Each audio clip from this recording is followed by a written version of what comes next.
ឡងធ្វើបានប៉ុណ្ណឹងបាទឥឡូវយើងមកមើលកម្ដៅអស់គ្នាកម្ដៅវាឡើងបងប្អូនមើលកម្ដៅខ្ញុំបញ្ឆេះឡើងកម្ដៅម៉ាស៊ីនឡើងដល់100ជាងណានេះ115 120 115ណានេះបាទហើយដល់ពេលយើងដេរណានេះកម្ដៅប៉ុណ្នេះបាទ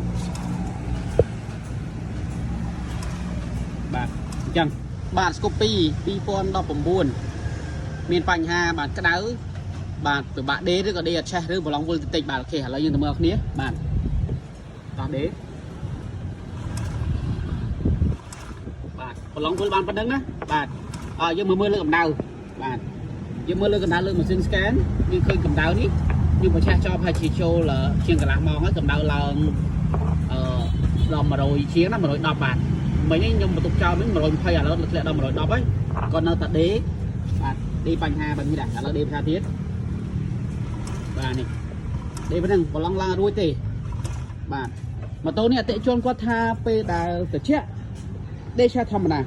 តែដល់ពេលកម្ដៅឡើងដល់ចាប់ពី100អង្សាសេឡើងទៅគឺដេរកាន់អញ្ចឹងបាទអូខេឥឡូវពេលនេះខ្ញុំនឹងទៅបង្ហាញអំពីចំណុចដែលមានបញ្ហារបៀបបាទថា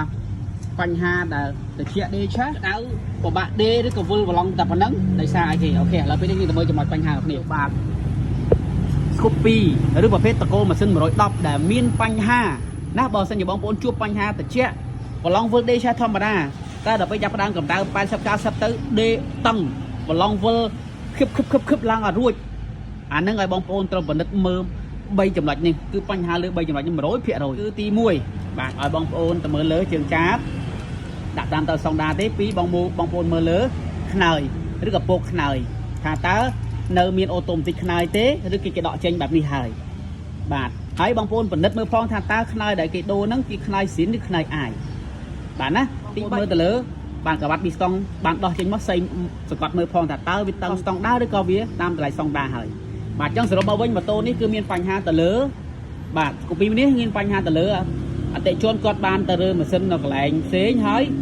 ពិបាកពេលតែជិះត្រជាក់ដេរឆេះធម្មតាទៅពេលក្តៅបាទបើឆេះគឺដោយសារតែម៉ូតូនេះគឺខ្ញុំបានដោះមកបំបែកមើលគឺជើងចាប់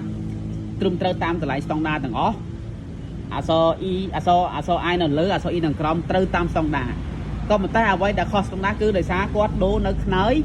I នេះខ្នើយ I បងប្អូនមើលណាបាទនេះខ្នើយ I គឺសាច់វាគ្រើមបែបនេះបងប្អូនមើលសាច់គ្រើមបែបនេះ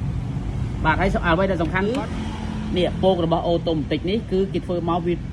រាងតូចស្ដើងពេកវាទាបជាងពករបស់ខ្នើយអញ្ចឹងដល់ពេលវាទាបជាងពករបស់ខ្នើយវាធ្វើឲ្យអត់ប៉ះតង្កេតគ្នាជាមួយនឹងជើងចាបសម្រាប់ភ្លើងទេនេះវាអត់ប៉ះគ្នាមួយពកជើងចាបសម្រាប់ភ្លើងទេនេះវាអត់ប៉ះនេះផងហ្នឹងអញ្ចឹងជាម្លេះធ្វើឲ្យម៉ូតូយើងវាក៏មិនចង់តឹងខ្លាំងនៅពេលដែលម៉ូតូក្តៅប៊ីស្តង់យើងរីកមៀតក្បាត់យើងតឹងហើយបាទហើយជើងចាប់ប៉ាភ្លើងអត់ជួយបង្ហើបទៀតអត់ប៉ះតង្កេតគ្នាដល់ពេលយើងដេរដំបងទៀតវាធ្វើឲ្យពិបាកដេរឬក៏ប្រឡងនឹងឡើងណាឡើងណារੂឡើងតែឡើងអត់រួចបាទនេះជាចំណុចបញ្ហាបើបោះស៊ីនគេគឺសាច់គេអាឡងណាខ្នើយណាសាច់អាឡងហើយពងនេះរៀងខ្លីៗហើយគេកម្មាប់ខ្ពស់ជាងពងខ្នើយណាបងប្អូនសង្កេតមើលគឺបានន័យថាពក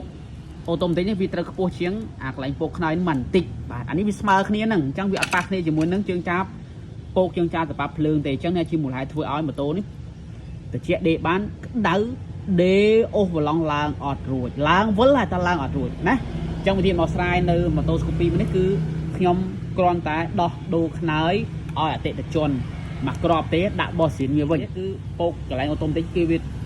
ខ្លីហើយក៏ម៉ាប់ធំហើយខ្ពស់ជាងកន្លែងនេះណាបាទហើយវានឹងប៉ះជាងនេះពេលយើងបវិលវានឹងប៉ះចឹងណានេះបាទនេះជើងចាប់សង្កត់ជើងចាប់แบบហ្នឹងពេលបងប្អូនដើរបងប្អូនធ្វើតេស្តមើលវានឹងពករបស់អូតូម៉ាទិកខ្នើយរបស់យើងវានឹងប៉ះជើងចាប់ប៉ាភ្លើងយើងធ្វើឲ្យជើងចាប់របស់យើងនេះនេះវាដើរនេះវាសង្កត់បានបន្តិចដែរនេះឃើញទេដៃខ្ញុំដើរដល់កូពីដែលមានបញ្ហាត្រជាក់ដេរឆេះក្តៅពិបាកប្រឆេះប្រឡងវល់តិចហ្នឹងឥឡូវពេលនេះយើងបានធ្វើការដំណោះស្រាយរួចរាល់ហើយយើងដល់យើងធ្វើការដោះដូរនៅខ្នើយអាបោះអាយនេះយើងដាក់ខ្នើយស៊ីនដើម្បីឲ្យបានពករបស់អូតូម៉ាទិករបស់យើងហ្នឹងវាប៉ះតង្កេតគ្នាមួយជើងចាប់សម្រាប់ភ្លើងអូខេឥឡូវពេលនេះយើងមកមើលលើកម្ដៅអស់គ្នាកម្ដៅឡើងនេះកម្ដៅបាទឡើងរហូតដល់124អង្សាសេហើយណាបាទនេះកម្ដៅនេះកន្លែងកម្ដៅបាទឡើងដល់124អង្សាសេហើយ បាទការពីមុនដែលយកអត់ទាន់ធ្វើកម្ដៅឡើងតា60 70គឺពិបាកដេឡើងរួចឥឡូវតា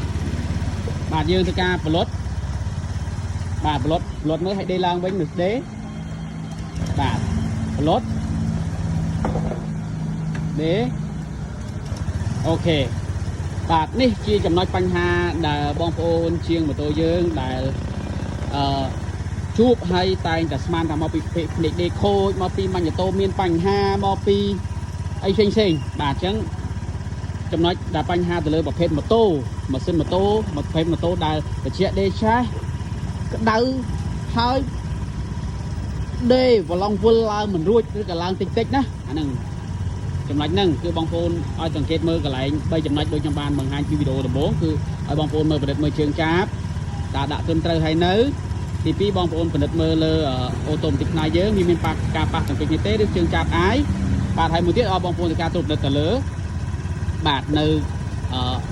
ក្បាត់ប៊ីស្តុងរបស់យើងថាយើងសីអេមពេកឬក៏អត់ពេលត្រជាក់វាធូរតែដល់ពេលប៉ះកម្ដៅប៊ីស្តុងក្បាត់រីកមៀតវានឹងធ្វើឲ្យប៊ីស្តុងតឹងហើយបូករួមជាមួយនឹងជើងចាបរបស់យើងនឹងផ្នែករបស់យើងអត់ល្អទៀតអានឹងវាធ្វើឲ្យម៉ូតូយើងពិបាកដេឬក៏ដេឡើងប្រឡងឡើងអូសមិនរួចនៅពេលដែលម៉ាស៊ីនវានឹងកម្ដៅឡើងចាប់ពី90បាទឬ100ឡើងទៅបាទអូខេអញ្ចឹងនេះជាវិធីដោះស្រាយដែលខ្ញុំឲ្យបងប្អូនទាំងអស់គ្នាបាទដំណោះស្រាយសម្រាប់ម៉ូតូដែលត្រជាក់ដេឆាសក្តៅដេវឡងវល់អូសអត់រួចបាទណានេះឲ្យបងប្អូនដូរផ្នែកសម្រាប់ប្រភេទពួកជាពិសេសគឺសម្រាប់ប្រភេទពួកម៉ាស៊ីនម៉ូតូម៉ាស៊ីន110តែម្ដងណាបាទប្រភេទពួក Scoopy Sumer Honda Beat ប្រភេទរបំដុំភ្លើងវារៀងខ្នាតរៀងតូចស្ដើងអញ្ចឹងវាអត់ដូចប្រភេទពួក Click ពីស្អីគេរៀងដុំធំអញ្ចឹងកម្លាំងគេដេក៏ខ្លាំងដែរអូខេ